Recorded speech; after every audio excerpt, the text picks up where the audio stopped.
یہ کہانی ایک چاندی جھیل کی پری کی ہے۔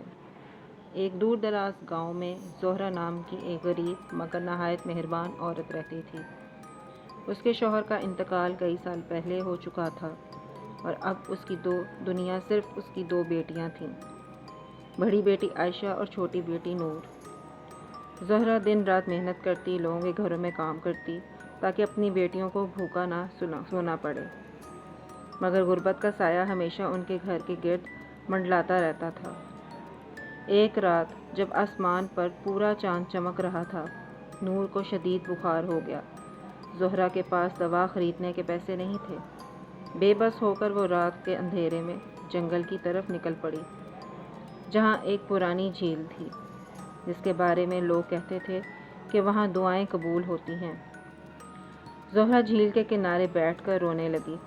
اے مالک، میری بیٹی کو بچا لے، میں کچھ نہیں مانگتی، بس اس کی صحت دے دے۔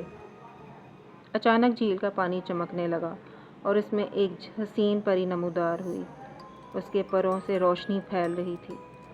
پری نے نرمی سے کہا، تمہارا دل بہت پاک ہے زہرہ، میں تمہاری مدد کروں گی، مگر یاد رکھو اصل طاقت محبت اور ہمت میں ہوتی ہے، جادو میں نہیں۔ پری نے زہرہ کو ایک چمکتی ہوئی شیشی دی جس میں شفا بخش پانی تھا۔